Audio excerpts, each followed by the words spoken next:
Hello everybody, this is Robert, and right now I'm going to show you how to use some of your mini educational games in your workstation to help your child learn to study on his own or her own and improve their English skills and maybe their math or science or social studies skills.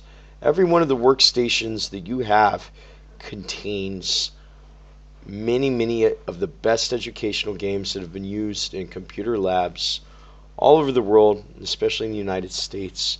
And a lot of these games are really great games, and they didn't get old with time. And some of them are 16 and 32-bit, and that's why we use Windows XP running inside your Ubuntu workstation to actually still use them, and they're quite effective.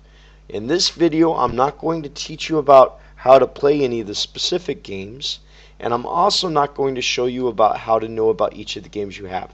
That's another video. I'm just going to show you how to open your games up and how to run them inside your XP virtual box inside of Ubuntu. To do that, first of all, you might have seen in the classroom, I've shown you where all of your games are, which directory that is. And to see them yourself, you can look in your Ubuntu directory and click on List right here, and you can see you have quite a bit of really useful, helpful games for your children. This is a great learning software. Try the best of the best on your workstations. So to do that, we're going to go ahead to open up one of those. We're going to push our super key. Remember, super key means the Windows key in Linux. And we're going to go ahead and we're going to type VIRT. And you can see VirtualBox starts to come up here. All you have to do is type VIRT. And go ahead and launch VirtualBox. And you can see here your Windows 10 and your XP or DOS or whatever we have on your workstation. You're going to go ahead and click on your Windows XP and click on Start. And this is going to now start your Windows XP inside of Ubuntu. And all of your workstations, if you follow the directions, or if you have workstation that's configured by me, has at least 12 gigabytes of RAM. And Windows XP is going to take up 4 gigabytes when it's running here, which is more than enough. So now we have Windows XP opened. You're going to click on My Computer, and right here inside of Windows XP, and come down here to Network Drives, and click on Network Drives, and then go ahead and find your game directory, which I showed you in the classroom. And your game directory and my game directory is right here. Let me open that up.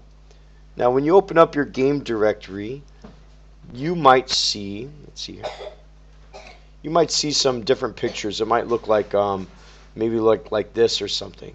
If you want to see the list here, go ahead and right click and view list.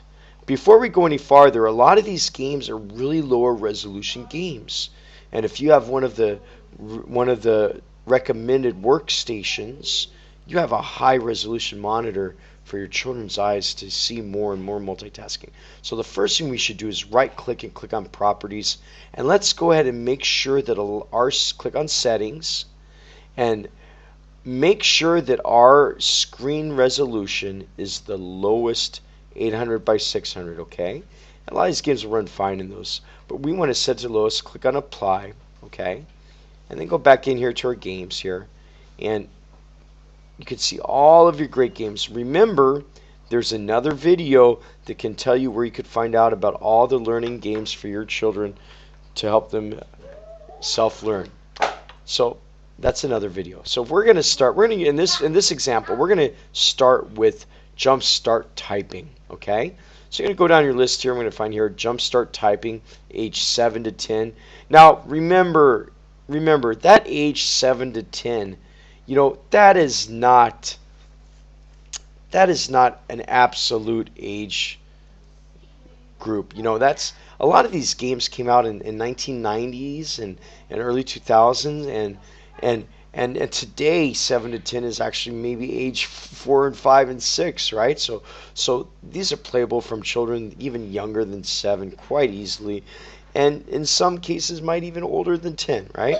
So highlight that, and we're going to, with our right mouse button, you're going to click one time, and it says mount as IM disk virtual disk. You're going to click that, and this is going to open. Now you can click OK right now if you want to, or you can click on CD, DVD, ROM, read-only media, media, virtual disk drive. You know, you don't have to do that. You could just click on OK, and it will work just fine. And now we could close that window, and we could come down here and open up my computer, and we can look here. Oh, we have a new CD. We call this a virtual drive. Virtual in English means Jada, not real. But our Windows XP thinks it's a real CD drive. Now, you're going to right click on your CD drive and click on auto play. Now this game here, I've installed it before, so you can see on my desktop I have an icon right here that says Jumpstart Typing. Now let me close this again, and let me tell you really quick. If you want to click on your game that you have, you must first go inside your network drive. You must go to your game, and you must right click on your game, and you must click on mount as IM disk. You cannot start your game if it's not in the CD drive, so make sure you do that first. And now that we have it there, we can go ahead and click on that, and our game can load now. Now,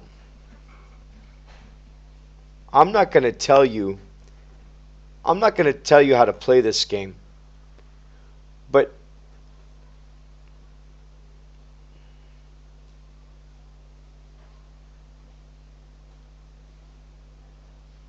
okay, so I'm not going to tell you how to play this game, but I'm going to remind you, inside of XP, you can push Alt F4 to close any game. That's the ALT key and the F4 button, and that will close any game you're playing, okay?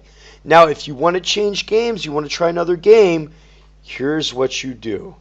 You click on my computer 2 times and right click on JS Typing on your game, and go down to the 1, 2, 3, 4 to the 4th menu selection. It says unmount IM disk virtual disk, and then you will release the game, and you could go back and you could load up any of the other great educational games you have on your workstation, and your child can learn how to do this in 2 minutes for hours and hours and days of great learning experience on their own, to improve their self-learning and their self-study skills, and to get them more familiar with technology and learning technology to give them a better chance in the future. I'm happy I could show you that. If you have any questions, please leave a question for me in the comments section of this video, or contact me in the classroom, or send me an email. Thanks a lot, and I'll see you later. Bye-bye.